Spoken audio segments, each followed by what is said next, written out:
Bienvenue dans cette 4e session. Aujourd'hui, on va voir pourquoi il est essentiel de creuser jusqu'à la roche-mère, comme on dit, pour bâtir un réseau solide et durable. Trop souvent, les distributeurs construisent en surface sans véritablement poser des bases solides. Résultat, le réseau s'effondre dès la moindre difficulté. Alors, dans cette session, vous allez comprendre comment aller en profondeur et structurer votre réseau pour qu'il puisse résister à n'importe quelle tempête. L'erreur déjà des constructions superficielles. Imaginez construire une maison sur du sable. À la première tempête, on est d'accord qu'elle va s'écrouler. C'est exactement ce qui se passe si vous construisez votre réseau sans creuser suffisamment en profondeur. Et beaucoup de distributeurs se contentent de recruter en surface, mais sans en créer de vraies bases, et leur équipe s'effondre rapidement. Votre mission, ne pas vous arrêter à la première couche, mais aller chercher ceux qui seront les fondations de votre succès. Donc, creuser jusqu'à la roche-mère, c'est la clé d'un réseau stable. Ce que vous cherchez, ce sont pas juste des inscriptions, ce sont des partenaires engagés. Pour ça, vous devez aller en profondeur, chercher les bons profils, ceux qui sont réellement motivés.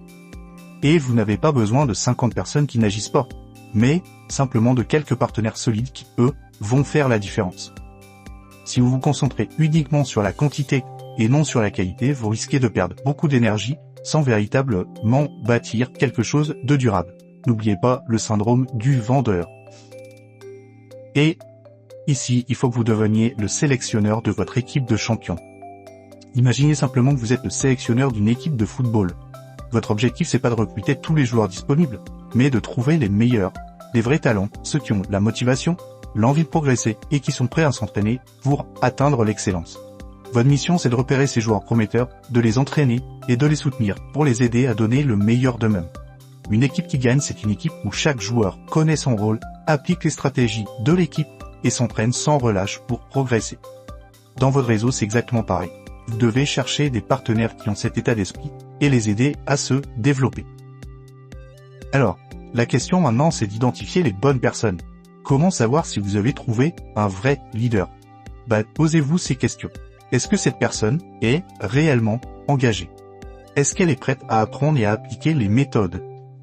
Et est-ce qu'elle est en capacité de transmettre ce qu'elle apprend? Si une personne ne veut pas apprendre, si elle n'est pas prête à s'investir, alors ce n'est pas une fondation sur laquelle vous pouvez construire. Ne perdez pas votre temps avec ceux qui ne sont pas prêts, cherchez ceux qui sont alignés avec votre vision. Et là, vous aurez ce qu'on appelle l'effet de levier des bons partenaires. Une fois que vous avez trouvé les bonnes personnes, tout va devenir plus simple. Pourquoi? Parce qu'un partenaire engagé va lui aussi vouloir bâtir son propre réseau et attirer d'autres personnes motivées.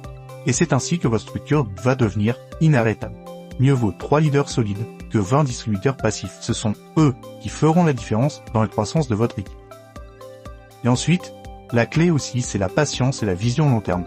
Beaucoup veulent aller vite, mais la vitesse sans stabilité va mener à l'effondrement. Construire en profondeur demande du temps, mais c'est ce qui garantit une croissance durable. Et quand vous creusez, comme on dit, jusqu'à la roche-mère, vous construisez un réseau qui pourra résister à toutes les tempêtes. Alors, vous, est-ce que vous êtes en train de bâtir un château de sable ou une forteresse indestructible? Bâtir un réseau durable, c'est savoir où creuser et avec qui construire. Dans la prochaine session, nous allons voir comment lancer vos nouveaux partenaires de la meilleure manière possible pour assurer leur réussite et celle de votre réseau.